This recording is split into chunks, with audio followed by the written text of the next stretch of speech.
오늘은 우리 호국보훈의 달 마지막 주일을 맞게 되는데요. 지지난 주일에 여호수아의 말씀을 통해서 우리가 승리의 길을 걸어가려면 어떻게 해야 할까, 이 전쟁의 이야기를 나누면서 주시는 말씀을 나누었고요.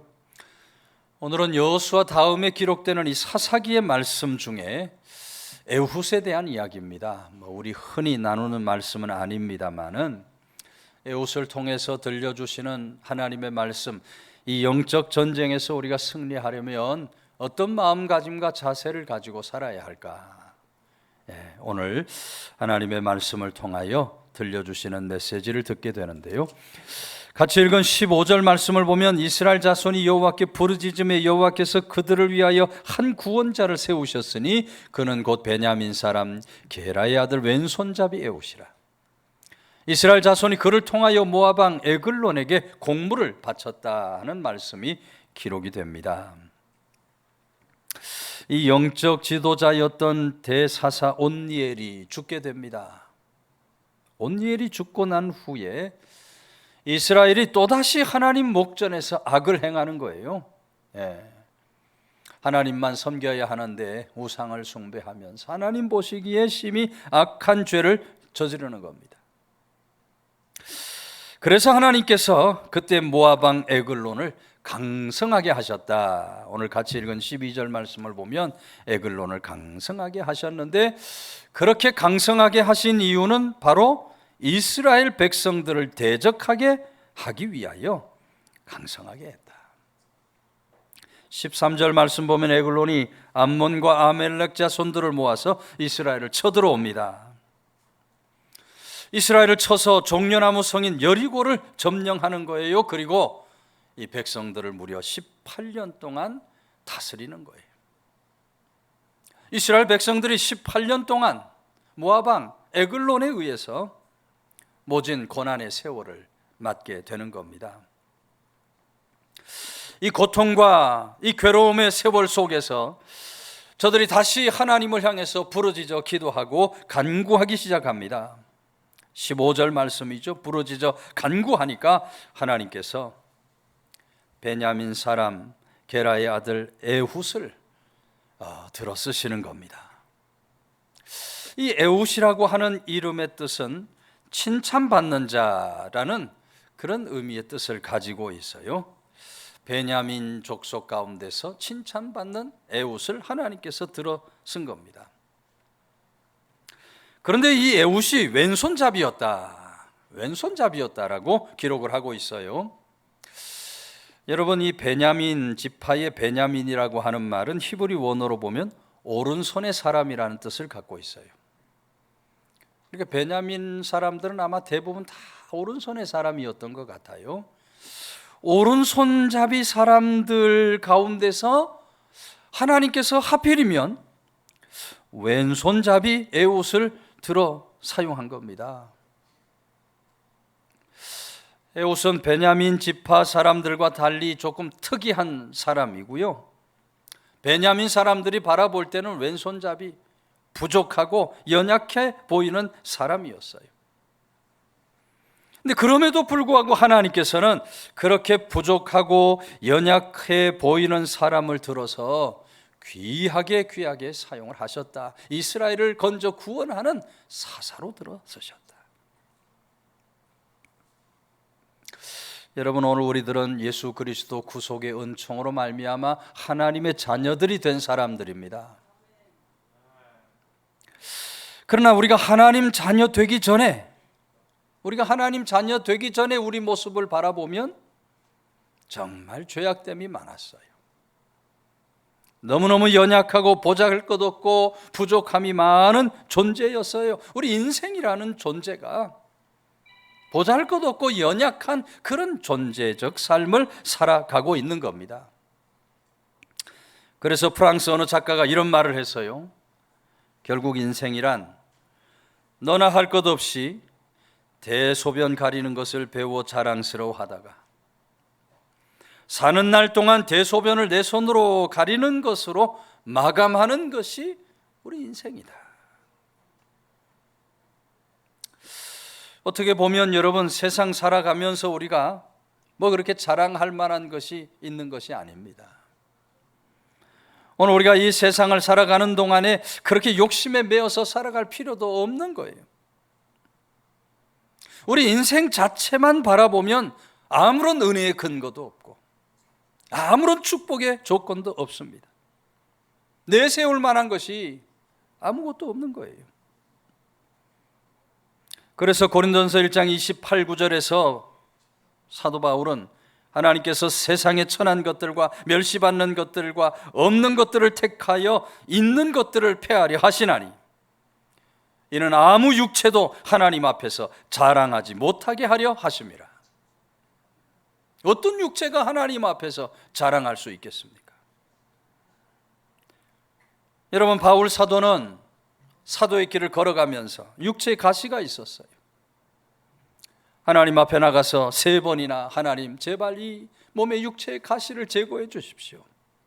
간절하게 하나님 앞에 기도하고 간구해요. 그런데 하나님의 대답이 무엇입니까?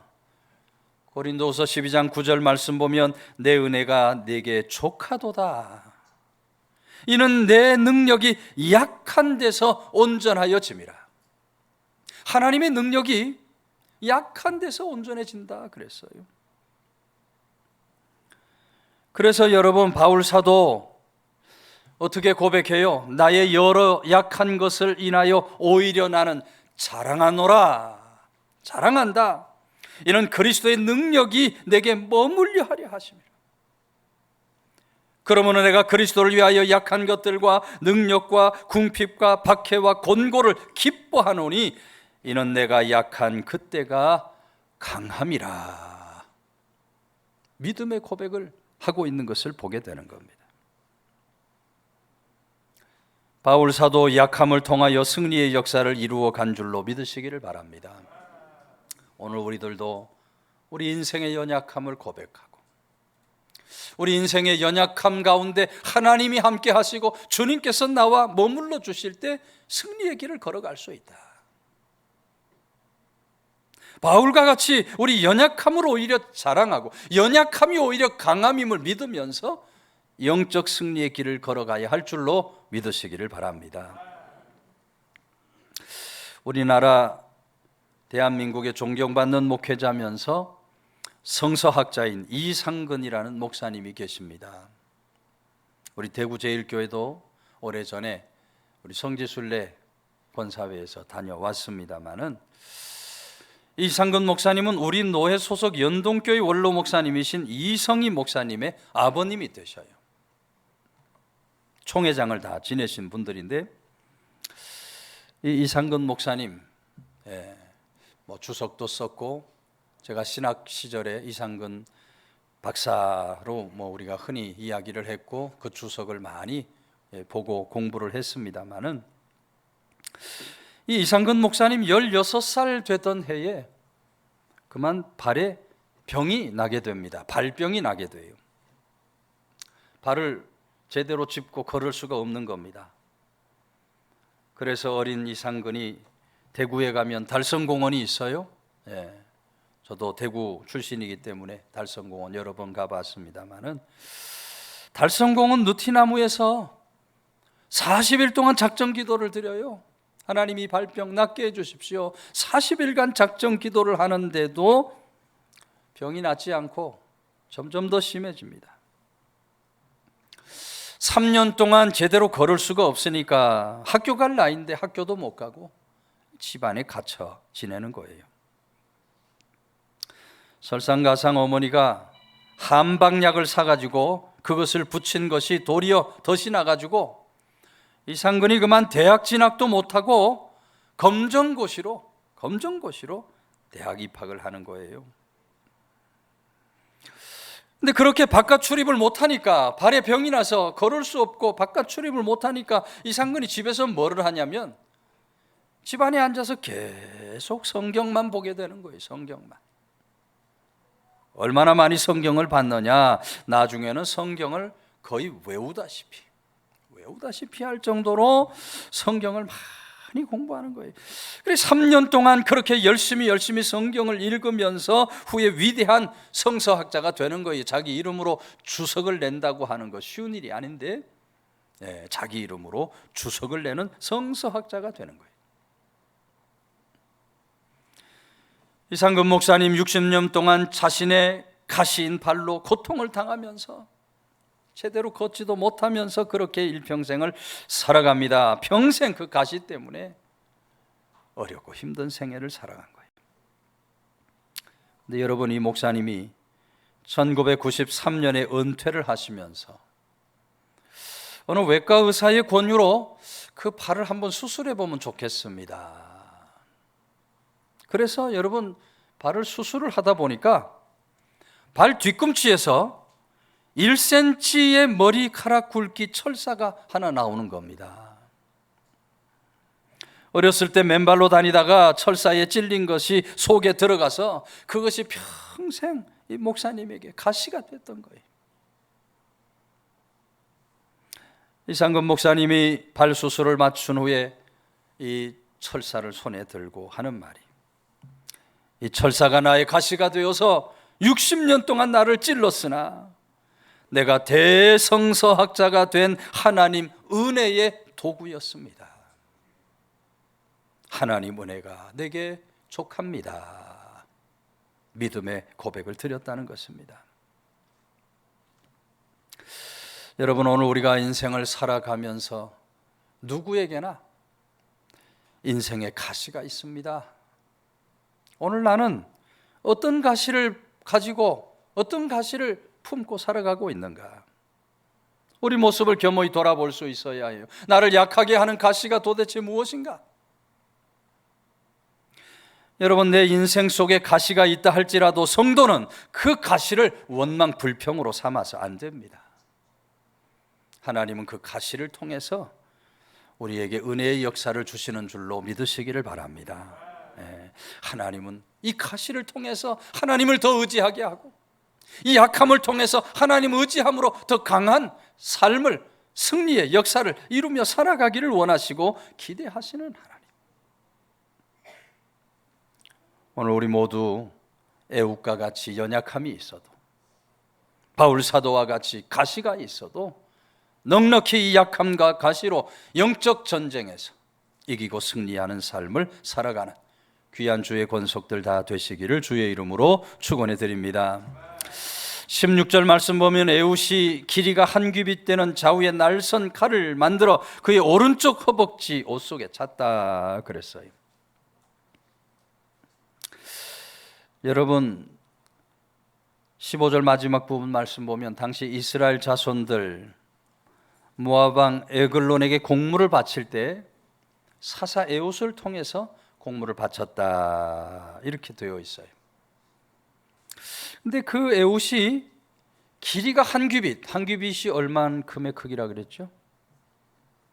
한 규빗은 팔 뒤꿈치서부터 손가락 끝까지니까 평균 약 45cm, 44cm, 5cm 정도 길이 되는 그런 한 규빗 되는 날선 검을 오른쪽 허벅지 옷 속에다가 차고 있는 겁니다. 왼손잡이 칼을 어디다 차야 됩니까? 당연히 왼쪽에 차야죠. 왼손으로 뽑아야 되니까. 그런데 그것을 발각되지 않게 하기 위해서 오른쪽 옷 속에다가 이 경비원들에게 발각되지 않게 하기 위해서 반대쪽에다가 오른쪽에 칼을 찼던 겁니다. 그 칼은 모압 왕 에글론을 죽이기 위해서 무장한 칼입니다. 여러분, 오늘 우리들도 에웃처럼 그런 칼을 차야죠? 오늘 우리들도 칼을 차야 돼요. 칼을 차야 되는데 그런 폭력적인 칼을 차서는 안 됩니다. 대제사장 종들이 예수님 잡으러 왔을 때 베드로가 칼을 들어서 누구 귀를 자릅니까? 말고의 귀를 잘라버립니다. 그때 예수님이 뭐라고 말씀하셔요? 내 칼을 도로 칼집에 꽂으라. 칼을 가지는 자는 다 칼로 망하느니라. 폭력 사용하는 사람은 폭력으로 망하게 된다는 거예요. 여러분, 성도는 세상을 살아가면서 절대로 폭력적인 모습으로 살아서 안 돼요. 요즘에 가정폭력이 얼마나 심각한지 몰라요. 성도는 가정에서도 폭력적인 삶을 살면 안 됩니다. 세상 속에서도 우리 옥천 땅 좁은 땅에서 살고 있는데 세상 속에서도 성도는 폭력적인 삶을 살아서 안 돼요. 무엇보다 하나님의 교회 안에서 다투고 분쟁하는 이런 폭력적인 모습으로 살아가는 어리석음 악함이 절대로 있어서 안 돼요. 폭력으로 살아가면 결국 그 폭력으로 불행 망하는 길을 가게 될 줄로 믿으시기를 바랍니다. 그러므로 우리는 그런 폭력적인 칼을 지녀서 안 돼요. 우리가 지녀야 할 칼이 어떤 칼일까요? 에베소서 6장 17절 성령의 검 곧 하나님의 말씀을 가지라. 우리는 성령의 검 하나님 말씀을 붙들고 살아야 할 줄로 믿으시기를 바랍니다. 여러분, 우리가 영적 전쟁을 이기고 승리하고 살아가려면 하나님 말씀을 붙들고 살아야 돼요. 성령의 검을 손에 들고 이 말씀에 순종하면서 살아가는 그런 믿음의 사람들이 반드시 될 수 있어야 합니다. 성령의 검 말씀을 붙들고 살아가는 사람의 삶 속에 하나님은 승리의 길을 주실 줄로 믿으시기를 바랍니다. 제임스 레인이라고 하는 대사가 있었어요. 우리 한국의 대한민국 대사로 일하다가 귀국해서 에모리 대학 교수로 여생을 살게 됩니다. 근데 이 레이디 대사의 삶에 좌우명 같은 하나님 말씀이 있었어요. 어린 시절 교회학교 선생님께서 선한 사마리아 사람에 대한 말씀을 해주시면서 예수님께서 말씀하신 너도 가서 이와 같이 하라. 너도 가서 이와 같이 하라. 내 이웃을 돌보고 섬기면서 살아가라. 이 말씀을 자신의 삶의 좌우명처럼 생각하면서 붙들고 살았던 겁니다. 그래서 일평생 어려운 사람들 많이 도와주고 선한 사마리아인처럼 그렇게 나눔과 섬김, 사랑 실천의 삶을 살아간 거예요. 어느 날 이 레이니 교수가 이제는 교수님이 됐죠. 건강을 위해서 학교를 걸어 다니는데 학교를 걸어 다니는 출퇴근하는 그런 시간인데 학교 가는 길에 보니까 아주 연세가 많이 보이는 노인이 거리에 쓸쓸하게 앉아 계시는 겁니다. 순간 마음에 끌려서 그 노인에게 다가가서 다정하게 인사를 나누어요. 그리고 시간 날 때마다 그 노인에게 찾아가서 말동무가 되어주는 겁니다. 어느 날은 가보니까 이 노인 집 마당에 잔디가 많이 자랐는데 노인이 깎을 수가 없잖아요. 그래서 대신 잔디도 다 깎아주고요. 같이 들어가서 차 한 잔도 마시면서 그렇게 약 2년여 동안 이 노인과 사랑 섬김의 교제를 나누었던 거예요. 어느 날부터 노인이 보이질 않습니다.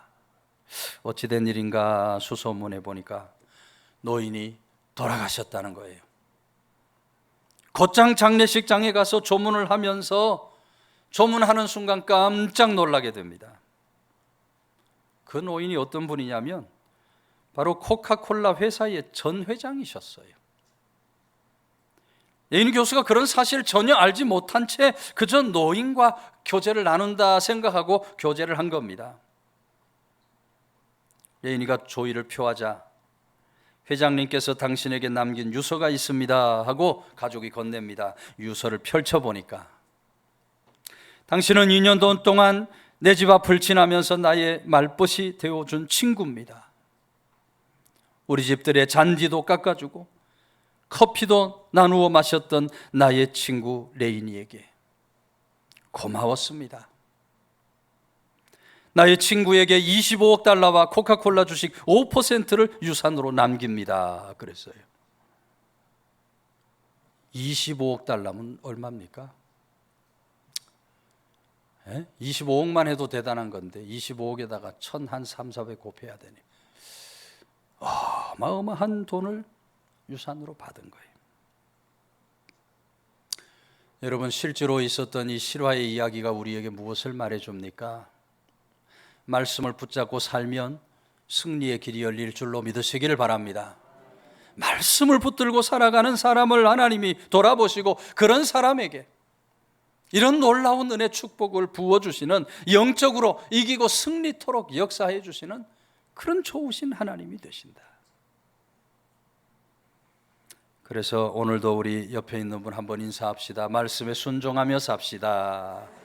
네. 말씀을 붙잡고 살아갑시다. 네. 우리 모두 성령의 검, 하나님의 말씀을 붙들고 우리 앞에 놓이는 영적 전쟁 넉넉히 이기고 승리하며 살아가는 귀한 성도들 다 되시기를 주의 이름으로 축원해 드립니다. 21절 22절 말씀은 에훗이 왼손을 뻗어 그의 오른쪽 허벅지 위에서 칼을 빼어 왕의 몸을 찌르매 칼자루도 나를 따라 들어가서 그 끝이 등 뒤까지 나갔고 그가 칼을 그의 몸에서 빼내지 아니하였으므로 기름이 칼날에 엉겼더라 그랬어요. 모압 왕 에글론이 살이 굉장히 많이 있었던 것 같아요. 네, 뚱뚱했어요. 17절 마지막 말씀 보면 에글론은 매우 비둔한 자였더라. 네, 뚱뚱했다는 얘기죠. 네. 몸이 느리고 뚱뚱합니다. 18절 말씀 보면 에훗이 곡물 메고 온 그 수행원들을 먼저 다 돌려보냅니다. 19절 말씀 보면 자기는 길갈 근처 돌 뜨는 곳에서부터 돌아와서 이렇게 기록을 하고 있어요. 여기 돌 뜨는 곳이라고 하는 곳은 히브리어로 하페실림이라고 하는 곳인데요, 바로 우상을 만드는 장소입니다. 예. 모압 왕 에글론이 이스라엘 백성들이 하나님을 잘 믿지 못하도록, 섬기지 못하도록, 예, 그리고 자신의 권위, 자신의 힘과 권위를 드러내기 위해서 일부러 길갈 근처에 우상을 만드는 채석장을 둔 겁니다. 그곳에서 에글론 왕이 돌아왔을 때 에훗이, 제가 은밀히 드릴 말씀이 있습니다. 서늘한 다락방에 독대를 요청한 겁니다. 에훗이 모압 왕에게 아랠 말이 있다고 하니까 왕이 자리에서 일어섰다 그랬어요. 바로 그때 에훗이 왼손을 뻗어 오른쪽 허벅지 위에서 칼을 빼어 왕의 몸을 찌르는 거예요. 얼마나 혼신의 힘을 다해서 찔렀는지 칼날이 지나가고 칼자루가 모압 왕의 두꺼운 배를 뚫고 들어간 거예요. 그 칼끝이 등끝까지 나가게 되었고 칼을 그 몸에서 빼지 않았으므로 몸의 내장 기름이 칼날에 엉길 정도로, 여러분, 처참한 죽음을 당하게 되는 거예요. 에글론이 처참한 죽음을 당해요. 그리고 본문으로 읽지 않았지만 26절 이하의 말씀 보면 에훗이 이스라엘 군대를 이끌고 와서 모압군이 있는 여리고를 공격함으로 모압 군사가 10,000명이 처참하게 죽음을 당하고 놀라운 승리를 거두게 되었다. 30절 말씀을 보면 그날에 모압이 이스라엘 수하에 굴복하며 그 땅이 80년 동안 평온하였다.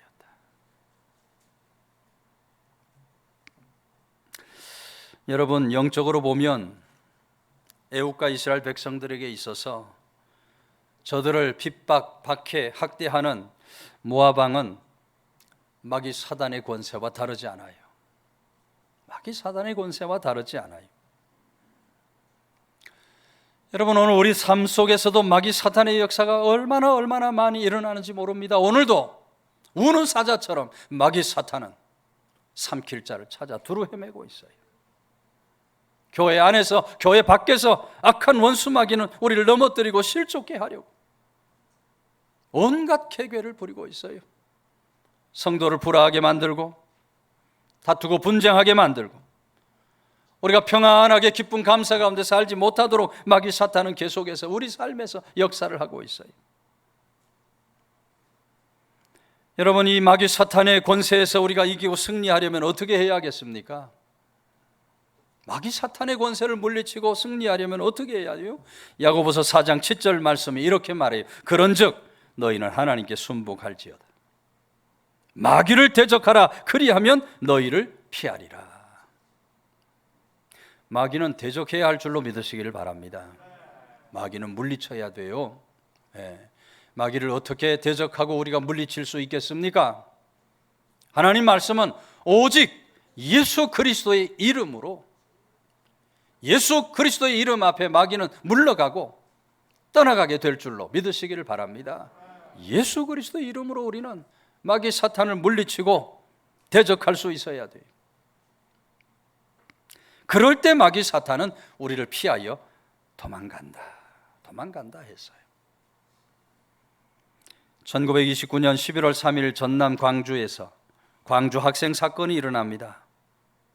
학생들이 독립운동, 평양북도 압록강 근처 영변까지 이 독립운동의 불길이 이어가는 거예요. 전국에 있는 모든 학생들이 다 일어나서 독립운동에 참가를 한 겁니다. 그때 저 영변에 숭덕 여학교 학생들도 다 태극기를 들고 나와서 독립만세운동을 하며 시위를 했어요.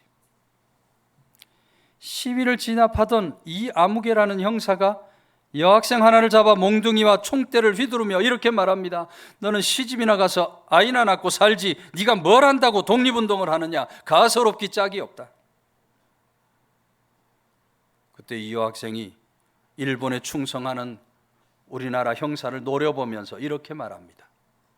나도 시집 가고 싶지만 너 같은 자식 낳을까 무서워서 시집 안 간다. 그랬더니 여러분, 이 형사가 고개를 못 들고 얼굴을 싸매고 도망가 버리더라는 거예요. 여러분, 영적 전쟁에서 마귀 사탄과의 싸움이 다르지 않습니다.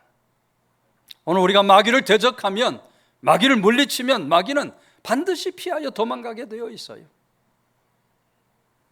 예수 그리스도의 이름으로 우리는 병마도 물리치고, 예수 그리스도의 이름으로 우리는 가난의 저주도 물리치고, 예수 그리스도의 이름으로 우리 앞에 있는 온갖 유혹과 시험도 물리치며 살아야 할 줄로 믿으시기를 바랍니다.